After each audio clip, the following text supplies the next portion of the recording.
Vandeham Sri Guru Sri Juta Padakamalam Sri Gurun. Hare Krishna, welcome back to Bhakti Shastri. Oma Jnana Timanandasa Jnana Jana Shalakaya Chukshusha Unmilitam Jnana Tasmai Sri Gurave Namaha Nama Om Vishnu Padaya Krishna Prasthaya Bhutale Shamadi Bhakti Vedanta Swami Tinamane Namaste Saraswati Devi Gaudamani Pachani Nina Vishesha Shamani Pashtata Deshtane Shri Prabhupada Ki Jai. In our last lesson, in the 7th chapter, we were looking at the 4 types of devotees. We were looking at 4 types of people who surrender to the Lord and 4 types who don't surrender. Why a jnani is considered the most qualified to begin Krishna Bhakti. Why demigod worshippers are considered less intelligent. Prabhupada's mood and Sri Nityananda Prabhu's mood, particularly in delivering the Duskritanaha. How Krishna is covered by the internal potency, and the relevance of Punya Karma in the practice of Krishna Bhakti. In this session, we'll be discussing chapter 8. At the end of chapter 7, in verses 29 and 30, Krishna mentions these various subject matters. And again, in the 8th chapter, verses 1 and 2, Arjuna repeats the same topics, seeking more clarification. As we mentioned, Tat Shrinu, in the beginning of the 7th chapter, Krishna is explaining himself, the process of attaining him, devotional service, Bhagavad Bhakti, and predominantly he is speaking. Arjuna is listening. Right from the 7th chapter, 8th chapter, 9th chapter, Krishna is entirely speaking without interruption. Here, Arjuna just asks a couple of questions in the beginning of the 8th chapter, just a couple of questions to clarify. What was that? Brahman, Adhyatma, Karma, Adibhuta, Adidaiva. Just a couple of questions for clarification. And Krishna elaborates more. In verses 3 and 4, Krishna explains Brahman is Jiva and Parabrahman. Adhyatma, nature of the self, is devotional service. Karma, activity that develops the body in Vedic sacrificial processes. Adibhuta, material manifestation. Adidaiva, universal form, the demigods. And Adijagya, the Paramatma. And then the remaining topic of Prayana Kale, remembering you at the final moment, or the final moment, is further elaborated on throughout the remainder of the chapter. So to conclude the first through 4 verses, Prabhupada comments, in the transcendental association of Krishna consciousness, one can understand how the Supreme Lord is the governing principle of the material manifestation and even of the demigods. Gradually, by such transcendental association, one becomes convinced of the Supreme Personality of Godhead, and at the time of death, such a Krishna conscious person can never forget Krishna. Naturally, he is thus promoted to the planet of the Supreme Lord, Goloka Vrindavan. That's purport to text number 30 of the 7th chapter. So the topic of Prayana Kale, the final moment, and how to know you at the time of death, Krishna answers very elaborately, beginning from text number 4, beginning from text number 5. Antakale chamameva shmaram mukta kalevaram ya prayati shamad bhavam yati nashchatra shangshayaha. Antakale, at the final moment, Antakale, the final moment, chamam eva shmaram, those who remember you alone. Prabhupada translates, remembering me alone. Mukta kalevaram, and gives up the body. Ya prayati samadbhavam, at once attains my nature. Yati nashchatra shangshayaha, of this there is no doubt. So in this verse, Krishna specifically answers the question of how to achieve him at the final moment, Antakale, Cha Mama Eva Shmaram, Mama Eva. In this case, Mama Eva means exclusively me. One's exclusively remembering Krishna. Mama Eva Shmaram, Mukta Kalevaram, and gives up that body. at the antakal, the final breath, remembering Krishna, sa prayati samadbhavam, he attains a nature like mine, he attains a body like mine, a spiritual body, yati nashchatra samshaya, of this there is no doubt. The wonderful example we have of attaining Krishna, the final moment of death, is His Divine Grace Srila Prabhupada, surrounded by many loving devotees. And you can see the video of Srila Prabhupada, his final moments.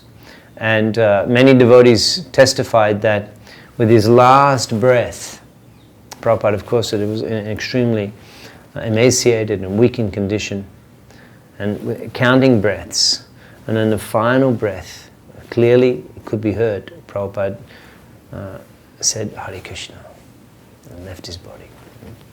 Prabhupada teaching the whole world, Acharya, with the whole life, and simply teaching us the process of Krishna consciousness, how to perfect our life. So this is the goal of life. Of course, this is the most important thing. Unfortunately, if we ask you who learned this at school, that at the final moment, if you remember Krishna, you can attain the eternal abode of the Lord. Who learnt this at school? Unfortunately, the schools are not teaching us that. This is the most important thing. Just if we know this, and we can mold our life around achieving this goal, then we can perfect our existence, and we don't have to return to the temporary material world again. However, this sublime knowledge in Gita Upadesh is not known to humanity at large, and therefore Srila Prabhupada has embarked on the glorious mission of spreading Gita Upadesh, Bhagavad Gita Jota Jota, as it is, as Krishna spoke, and spreading that all through humanity. And the followers of Srila Prabhupada, International Society of Krishna Consciousness, this is our mission, to enlighten humanity. It is not difficult, it is not complex philosophy. It is a simple truth. At the end of life, if we remember Krishna, then we can attain the Supreme Abode. And practicing Krishna consciousness, we can prepare ourselves for that, achieving that perfection. So in the next verse, after explaining specifically how to attain Him at the time of death, Krishna now gives the general principle of transmigration. Yam yam vabhishmaram bhavam tajat ante kalevaram tam tam evaiti konteya siddhatad bhava bhavitah. You can see the pattern in the Sanskrit in the verse. Yam yam, and whatever vabhishmaram bhavam, one remembers. And it's interesting that Krishna uses the word bhav, the bhav. Prabhupada translates at state of being. State of being. It involves many things. One's consciousness, one's aspiration, one's mind, one's nature. All of these things can contribute to the state of being at the time of death. So one's very self. Yam yam vabhishmaram bhavam. Whatever thoughts, consciousness, or very existence one has developed at the final moment. Tajat ante kalevaram, the final moment. And tajate, gives up his body. Tam tam, yam yam tam tam. Whatever that which, whatever that, Prabhupada translates that, whatever state of being, that state. Yam yam tam tam, there's a pattern in the Sanskrit. Tam tam evaiti kunteya, certainly, sada tad bhava. Bhavitaha, tad bhava, that consciousness, that state of being, bhavitaha, he will become. This is further elaborated on in the 13th, this is further elaborated on in the 15th chapter of Gita, where Krishna explains specifically how adhishtaya manaschaham, based on the mind, one achieves a certain set of senses, srutam, chakshu, sparshanam, cha, rasanam, guranam, evacha, eyes, ears, tongue, smell, sense of touch. Adhishtaya manaschaham, based upon the mental conception at the time of death, vishayan upashevayat, and subsequently one is given, one is provided with a body and a group of senses specifically tailor-made for the consciousness, for the acquired desires that the living entity has. In the previous verse, Krishna explains that just like the wind carries aromas, so similarly the consciousness assumes different states of being, different mentalities. Ahankara mata hoya. Narottam Das is singing that we develop a certain identification, ahankar, I am this. And based on that illusory concept of self, one acquires a certain body, Vishayan Upashevayat, and he is basically limited to enjoying. Vishayan is the enjoyment, Upashevayat, is available according to the senses that we have. Prabhupada gives the example in the purport of a dog, that a dog has to act like a dog. You don't see dogs taking bath and wearing suit and having discussions because they don't have the senses to be able to do that. Their senses condemn them to a life of smelling, digging, etc., etc. This is condemned life. And therefore, the importance of the human form of life, that Artadam, as Prahlad Maharaj explains, Dharman Bhagavatamiha, Dulavam Manusham Janma Tad Api Adruvam Artadam. Even though the human life is material and is temporary, is Artadam, it is full of significance and value, because the human body is developed to such an extent that one can actually Bhagavat Dharman Iha, one can cultivate Krishna Bhakti in the human form of life. One can practice Bhagavat Bhakti and act, create by behavior, by practice, one can actually establish themselves in a spiritual life by serving Krishna. Rishikena Rishikesha Sevanam Bhaktir Uchate. By using the body, by using the senses to serve Krishna, then one can establish oneself and revive one's Krishna consciousness. And similarly, the principle is inherent in the verses that Krishna is speaking here. As a result of cultivating Krishna Bhakti, in the final moment of life, one can remember Krishna and be successful in the mission of life. Prabhupada's commenting in his purport to text number 6, one's thoughts during the course of one's life accumulate to influence one's thoughts at the moment of death. So this life creates one's next. If in one's present life one lives in the mode of goodness and always thinks of Krishna, it is possible for one to remember Krishna at the end of one's life. Prabhupada specifically encourages the practice of deity worship in this connection when he's lecturing on the topic in 1974. The Antakal, at the time of death, at the end of life, Antakal, Chamameva, unto me ever certainly, Shmaram, remembering, deity worship, especially meant for this purpose, so that you go on worshipping the deity of Radha and Krishna. Naturally, you'll be practiced to think of Radha and Krishna always within your heart.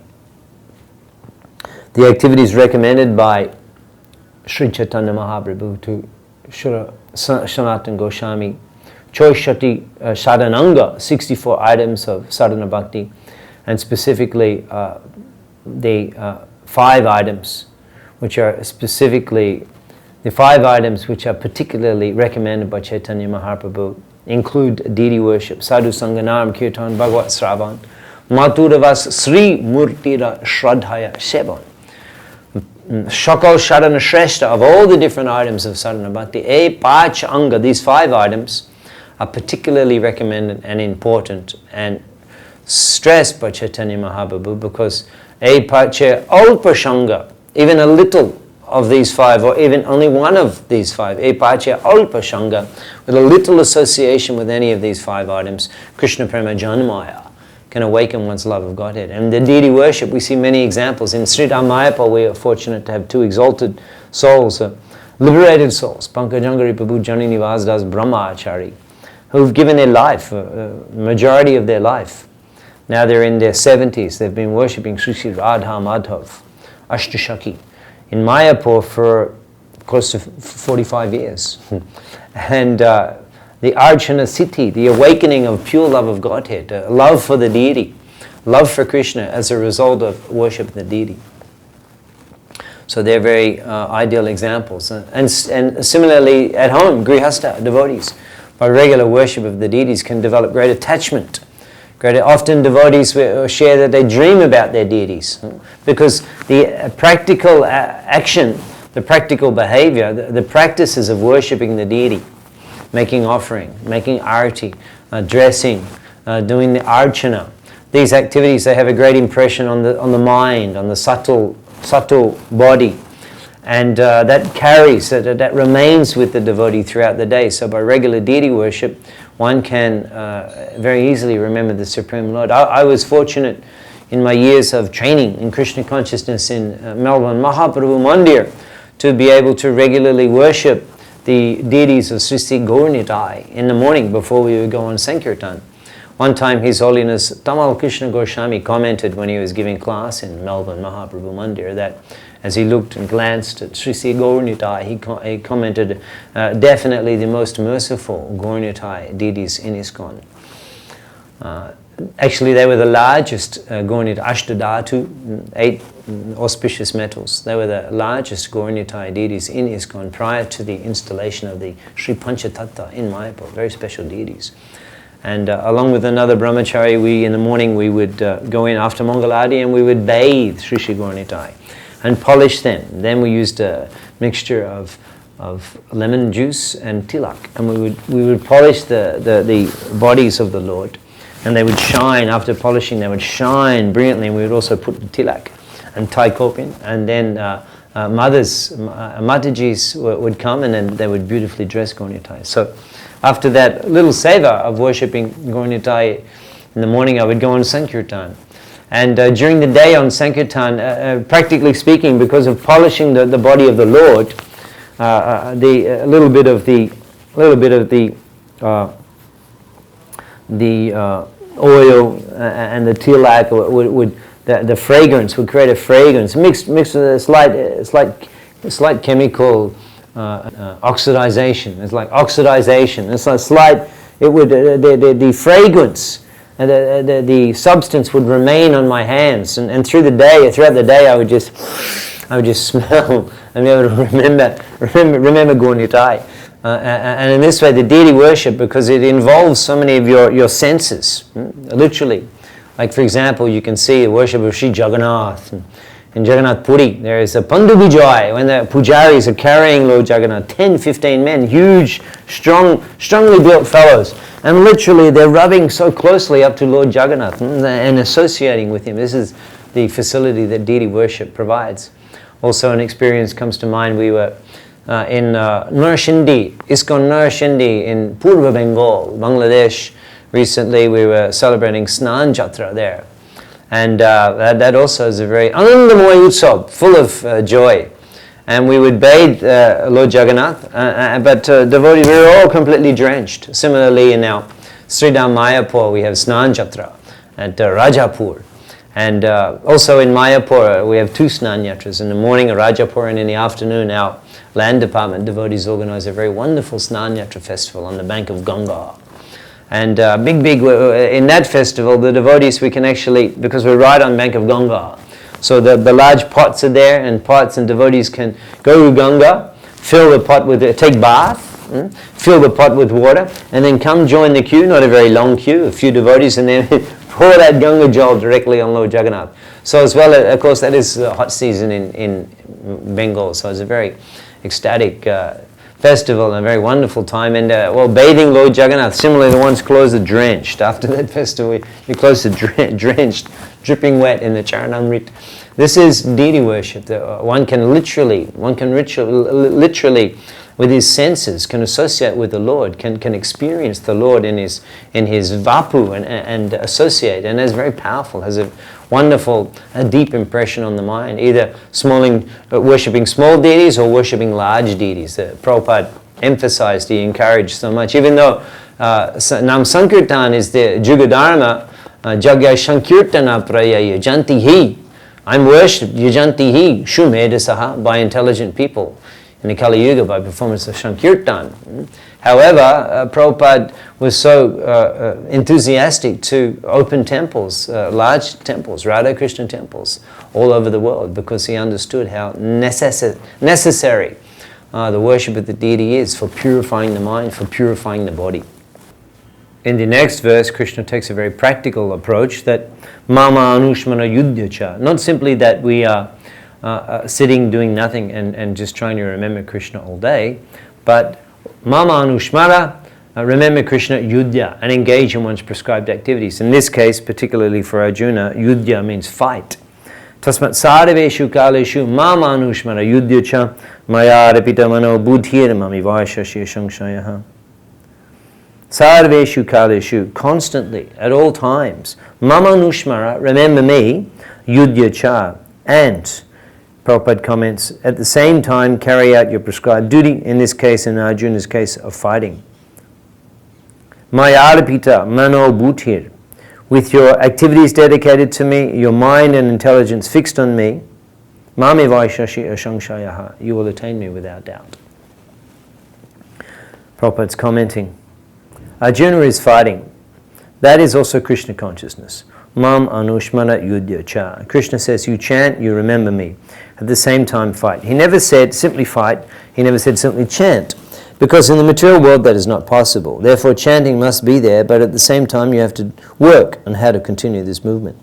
So in this way, either we may be working directly in the temple as a full-time missionary, or we may be serving, pujari, or temple administrator, or preacher.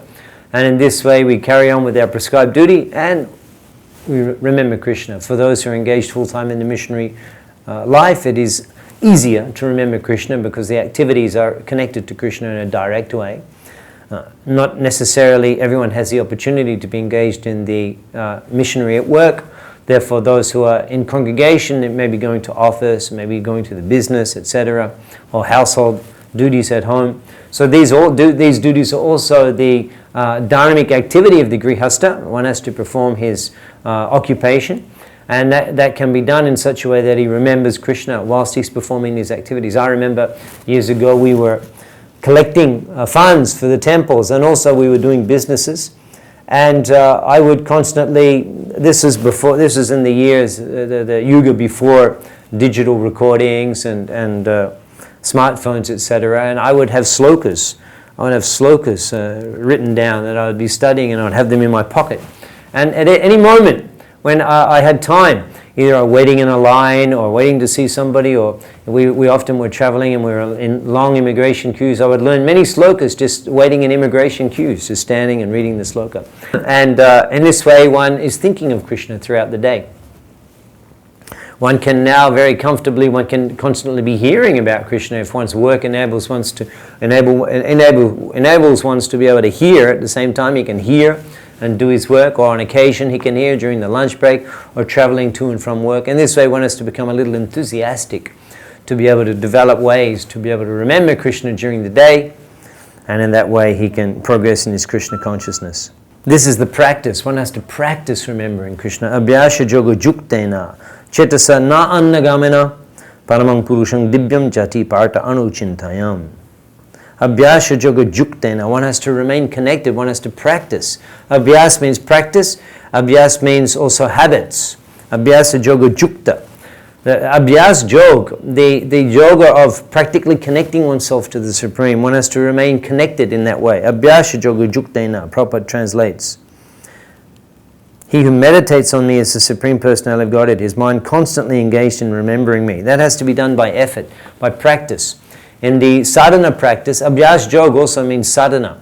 We're chanting Hare Krishna, we're chanting, we're regulated, we're bowing down, we're seeing the deity, we're various activities of devotional service, serving prasadam, cooking prasadam. This is all abhyas yoga. Whilst doing these activities, we have to remember Krishna. That is the practice. Smartavyam satatam Vishnu, Bhishmatavnanu jatu shit. Sarva viti nishedayo etayo evakinkara, in Padma Purana, quoted by Rupa Goswami, Bhakti Rasamrita Sindhu. Sarva viti nished etayo evakinkara is the purpose of all the rules and regulations. The purpose of all of the prescribed duties is smartavyam satatam Vishnu, remembering Krishna, Vishmatavya and never forgetting him at any moment. So sadhana practice actually means remembering Krishna. Whilst we're performing these activities, we have to remember Krishna. That is the abhyas yoga. That is the practice. Chetasa na annagamana. Even though the mind, annagamana, goes in different directions, the consciousness will be attracted and deviate different. You have to bring it back. Abhyas yoga. That is the practice of Krishna consciousness. An advanced devotee is a devotee who's remembering Krishna extensively, constantly. And eventually, as a result of the practice, one can awaken natural remembrance of Krishna, so much so that one doesn't forget Krishna, like the Goswamis. Premon madhavashada sheshadashaya grashto pramato sada. Grasto means haunted, haunted, like they can never forget Krishna. And they can even you try, you cannot forget Krishna. Grasto pramato, completely mad, prem onmad, with love, having awakened by practicing devotional service and awakening real affection, reviving one's affection, awakening real love for Krishna. Then very naturally one cannot forget Krishna. This is the perfection which can be awakened by a proper practice of sadhana. Prabhupada's commenting, if you think of Krishna 24 hours, then you become fully Krishna conscious and your life is successful. Don't allow anything. This requires a little practice. Abhyasa jagajuktena chetasa na annagamana. I should not allow my mind to go to think of any other subject than Krishna. Prabhupada gives a beautiful analogy in the purport to text number 8. The mind is fickle, and therefore it is necessary to engage the mind by force to think of Krishna. One example often given is that of the caterpillar that thinks of becoming a butterfly and so is transformed into a butterfly in the same life. Similarly, if we constantly think of Krishna, it is certain that at the end of our lives we shall have the same bodily constitution as Krishna. So Krishna consciousness means transforming ourselves from a caterpillar to a butterfly. And this is possible by enthusiastic practice of the Krishna conscious lifestyle, associating with devotees, chanting Hare Krishna, hearing, serving, preaching. One can become a transcendental butterfly. It is possible. And in that way one can perfect one's life.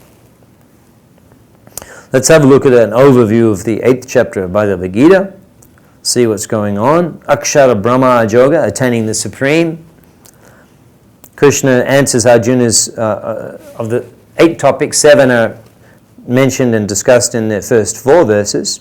The final topic of remembering Krishna at the time of death is explained throughout the remainder of the chapter, specifically in the following categories: remembering Krishna at the time of death, Yoga Mishra Bhakti, verses 10 to 13, Bhruvi Madrei, Krishna describes the Satchakra Yoga system of raising the consciousness through the 6 chakras, fixing the consciousness between the eyebrows, and then leaving the body according to the desire of the yogi. This is Jog Siddha Satchakra Yoga system, described as Yoga Mishra Bhakti. And then pure devotional service, we'll take a look at shortly, verses 14 to 16, comparing the spiritual and the material worlds, and then again attaining the Supreme through the yogic process. Krishna concludes the 8th chapter by explaining.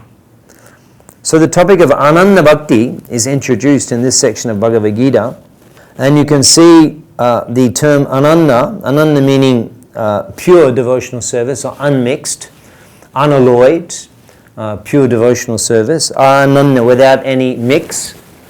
And the term Ananda is mentioned in several places over the subsequent chapters. Ananda Cheta, without deviating the mind.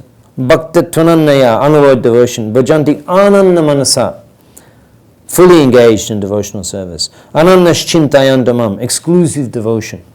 Ananda Bhag, without deviation. Bhakta Tvanannaya, unalloyed, undivided devotional service. Ananda Jogena Bhakti, unalloyed devotional service. Let's take a look at text number 14, where the term Ananda Bhakti is first mentioned in Srimad Bhagavad Gita. Text 14. Ananda Cheta Satatam Yomam Shmarniti Nitya Saha Tashaham Sulabhaparta Nitya Dukta Shajogina. For one who always remembers me without deviation, I am easy to obtain. Tashaham Sulabhaparta. Tashaham, for them, Sulabha is very easy to attain me. Nitya Dukta Shajogina, because they're constantly connected to me, they're constantly practicing remembrance of me. Ananda Cheta Satatam Yomam Smarati Nitya Saha, constantly remembering me. Ananda Cheta, without any other interest, without deviation of the mind. In the purport, Prabhupada speaks very wonderfully about Vrindavan consciousness. The special qualification of the pure devotee is that he is always thinking of Krishna without deviation and without considering the time or the place. There should be no impediments. He should be able to carry out his service anywhere, at any time. Some say that the devotee should remain in holy places like Vrindavan or some holy town where the Lord lived, but a pure devotee can live anywhere and create the atmosphere of Vrindavan by his devotional service. It was Sri Advaita who told Lord Chaitanya, "Wherever you are, O Lord, there is Vrindavan."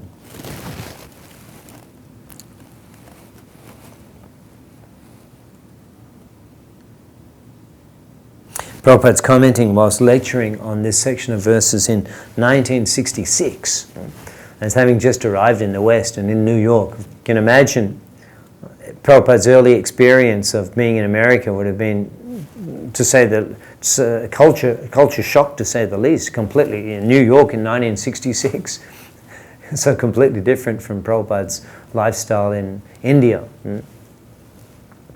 However, Prabhupada's commenting that he's carrying that Vrindavan atmosphere with him. Satadam means anywhere, anytime, just like my residence is at Vrindavan. My residence is at Vrindavan. Radha Damodar temple, Prabhupada commented, is his eternal residence. That is the place of Krishna. Now I am in America, in your country, but that does not mean I'm out of Vrindavan, because if I think of Krishna always, so it is as good as I'm in India, in Vrindavan. Prabhupada ki jai. Prabhupada carries on about Vrindavan consciousness. That is our Krishna consciousness life. Krishna wants it, I must do it. I will not do anything for me. Krishna wants it, I must do it. That is Vrindavan. All the inhabitants of Vrindavan, they are trying to fulfill Krishna's desire. The cowherd boys, the calves, the cows, the trees, the flowers, the water, the gopis, the elderly inhabitants, Mother Jasoda, Nanda, they are all engaged in fulfilling Krishna's desire. That is Vrindavan. So you can turn this material world into Vrindavan, provided you agree to fulfill the desires of Krishna. That is Vrindavan. There's one famous lecture Prabhupada gave in Melbourne, Australia, actually at the installation of the deities, Gaura-Nitai. Prabhupada sitting on the Vyasasana and he comments, the people of Melbourne have become fortunate because Sri Chaitanya Mahaprabhu has appeared here. In such a sober way, Prabhupada said. And then Prabhupada carries on to explain, just continue with service in the temple. Sitting in Melbourne Mahaprabhu Mandir, and Prabhupada said, this temple is not Melbourne, it is Vaikuntha. And then he said, this temple is not Melbourne, it is Vrindavan. Just remain in service in the temple and you'll always be in Vrindavan. Prabhupada ki. Tashaham sulabhaparta, for that person who's endeavoring, abhyasha yoga jukta chetasa na anagamana, not allowing his mind to go here and there, not allowing the pushings of the mind and senses to deviate him, constantly practicing, endeavoring to serve Krishna, remember Krishna. For that person, tashaham, for them, sulabhaparta, I'm very easy to attain. Krishna reciprocates tremendously with a devotee who's sincerely practicing Bhagavad Bhakti. The Lord is merciful to all, but as we have already explained, He is especially inclined toward those who always serve Him without deviation. The Lord helps such devotees in various ways.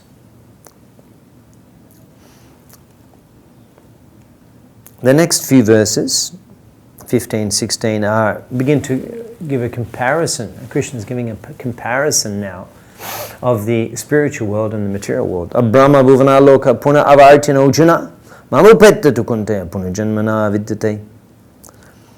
this material world is characterized by the puna avartino. Again there is returning, coming and going. However, distinctly different in the spiritual world, mamu petya, having attained that eternal abode, which Krishna described in the earlier verses, sa prayati samad bhavan, he attains that eternal abode. Here Krishna is explaining the qualification, the characteristics of that eternal abode. Manu petya tukunteya, having attained me, punajanma na vijite. Punajanma. There is no imposed birth in the spiritual world. Of course, the argument may come, well, how is it that we came from the spiritual world to the material world? Well, the fact is that the living entity has independence, and those of us who misuse that independence have come here to the material world. So how is it that Krishna says punajanma na vidyate, if we've come to the material world from the spiritual world? It is not imposed. Punajanma na vidyate means that it's not compulsory, like it is in the material world. Dhruvam janma mritashyata. Everyone who takes birth in the material world without exception dies, and then take birth again. So this is imposed repeated birth and death. But punajanma na vidyate, in the spiritual world, if one desires, he can remain there eternally without changing his body in the eternal service of Sri Krishna. Krishna goes on to explain in more detail, and Prabhupada elaborates in his purport the significance of puna avartino, again returning. In the day they receive various bodies from material activities, and at night they no longer have bodies but remain compact in the body of Vishnu. Then again, they are manifest at the arrival of Brahma's day. So the conditioned souls in the material world, those who are unfortunately not cultivating their spiritual life and reviving their Krishna consciousness, remain in this material world.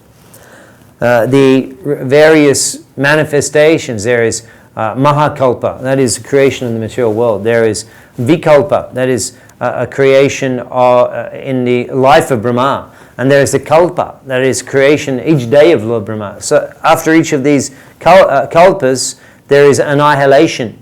Lord Brahma's daily annihilation is a partial annihilation. At the end of the Vikalpa, there is end of the life of Lord Brahma, this universe comes to an end. That is the Vikalpa, there is annihilation. And then there is a complete annihilation at the material world, sometimes manifest, sometimes not, the Mahakalpa. So in these various states of unmanifest state, the living entities are merged in the body of Lord Vishnu. And they remain Sutuptanaya state. They remain there endlessly. And then when the various manifestations, Mahakalpa, Vikalpa, Kalpa, appearing, living entities are again, they are injected into the material energy through the glance of Mahavishnu, Shambhu, and in that way they accept different bodies, and in this way constantly coming and going in this material world. Ultimately, Prabhupada's commenting, ultimately when Brahma's life is finished, they are all annihilated and remain unmanifest for millions and millions of years. And when Brahma is born again, in another millennium, they are again manifest. In this way, they are captivated by the spell of the material world. And of course, all this we forget. We forget, and we're thinking that this life is everything. And this is the power, the bewildering power of this material nature. Such forgetfulness, such avidya shakti, maya shakti, vismriti, that we completely forget.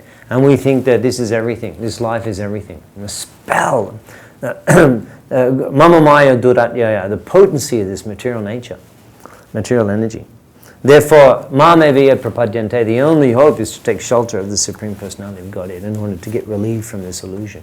Enechi oshod maya nashi baro lage. I bought the medicine, Mahaprabhu says, to dissipate this illusion. Harinama mahamantra lautumi mage. I'm begging you, take this mahamantra. So in text 16 to 19, the material world are described, and then in text 20 to 22, Krishna describes the spiritual world. Some of the words that Krishna uses to describe the spiritual nature are very descriptive. In verse 20, Sanatana, eternal, na vinashati, is never annihilated. In text 21, Paramam Gatim, the supreme destination. Tat Dharma Paramamama, that is my supreme abode. Bhakta Labbhastvanannaya, which is attainable by unalloyed devotion. So the remaining verses of the chapter, Krishna goes on to explain the process of attaining liberation as followed by the mystic yogis. And he's explaining that by jnanis, karmis and yogis, they must leave at a suitable time. Verses 23 to 26 are describing.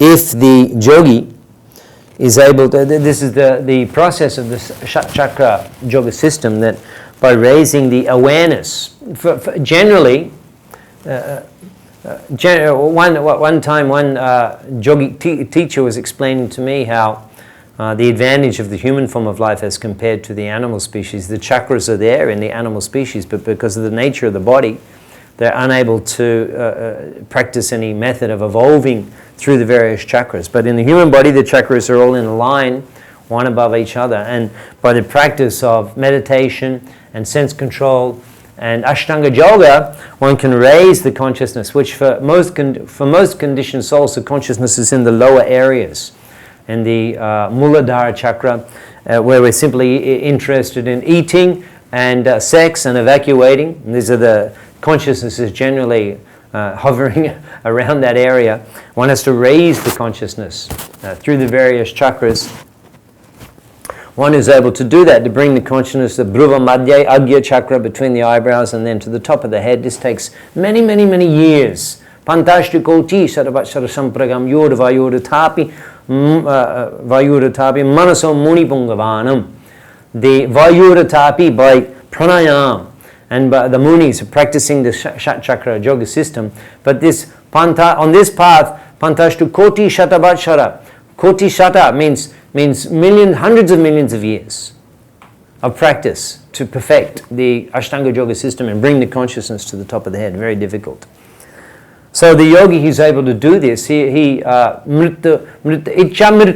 achieve the perfection of being able to leave his body according to his own will. This is elaborately described in Prabhupada's book, Easy Journey to Other Planets, for those of you who would like to read in more detail. The yogi can perfect this system and then leave the body at a selected specified time, meditating on the specific destination, either moon planet or Svarga, Siddhaloka, and he can attain that planet. Here Krishna is explaining the process of attaining liberation by the yogis. If he leaves his body during the influence of the fiery god in the light at an auspicious moment of the day, during the fortnight of the waxing moon, during the 6 months when the sun travels in the north, Prabhupada comments, if one leaves the body at the time designated above, either accidentally or by arrangement, it's possible for him to attain the impersonal Brahma Jyoti. However, the yogi who leaves his body during the night, in the fortnight of the waning moon, in the 6 months when the sun passes to the south, he reaches the moon planet and then again comes back. Kshanei punyamata logam vishanti, as Krishna explained in the 9th chapter, that attaining the heavenly planets, one can remain there for some time. Kshanei punya, one's accumulated credit is exhausted, marcha logam vishanti, and he has to return to the earth planet again. Prabhupada's commenting, text 23, purport, if the yogi is perfect, he can select the time and situation for leaving the material world, but if he is not so expert, his success depends on the accidentally passing away at a certain suitable time. And regarding the devotee's concern in this matter, Krishna comments, although the devotees know these two paths, O Arjuna, they are never bewildered, therefore always be fixed in devotion. A devotee should know that concern over these two paths is troublesome. The best way to be absorbed in Krishna consciousness is to be always dovetailed in his service, and this will make one's path to the spiritual kingdom safe, certain and direct. Abhyasha jagajuktina chetasa na annagamana. One should practice Krishna consciousness, but chetasa na annagamana, not engaging in other activities, constantly be engaging in one or another of the activities of Krishna consciousness, remembering Krishna, chanting about Krishna, hearing about Krishna, working for Krishna, serving Krishna. In any way, keep connected to Krishna by practicing, by remaining in this abhyasha jagajukta, connected to the Lord through this practice throughout one's life. Yati parta anuchintayam. Certainly one will attain the supreme destination of death. Prabhupada continues, he knows that his passage to the supreme abode is guaranteed by devotional service, as Krishna himself confirms in this chapter in so many places. How by practicing Ananda Bhakti, and even we may not be on the level of constantly remembering Krishna without deviation, so what we're doing is we practice Sadhana Bhakti. We seriously follow the orders of the spiritual master and the Shastra and mold our life around the practice of sadhana bhakti. And similarly, one's sadhana practice will mature to mature love of Godhead, and in that way, Krishna guarantees on this path of Ananda Bhakti, Uttam Bhakti, Krishna guarantees that he will attain the supreme destination in so many places in this chapter. And text 5, yet once attains my nature, of this there is no doubt. Text 7, he will attain me without doubt. Text 8, he is sure to reach me. Text 14, I am easy to obtain. Text 22, I am obtained by unalloyed devotion. So Prabhupada's concluding in the 28th verse of the chapter, in the purport, Prabhupada comments that in chapter 7 through chapter 12 are the essence of Bhagavad Gita. The first 6 and last 6 chapters are like coverings for the middle 6 chapters, which are especially protected by the Lord. If one is fortunate enough to understand Bhagavad Gita, especially these middle 6 chapters in the association of devotees, then his life at once becomes glorified beyond all penances, sacrifices, charities, speculations, etc. For one can achieve all the results of these activities simply by Krishna consciousness. In this chapter, Akshay Brahma Yoga, attaining the Supreme. We were discussing the standard principles of transmigration. We were discussing the process of Ananda Bhakti, constantly remembering Krishna, and how by practice of Ananda Bhakti one is sure to reach the Supreme Abode.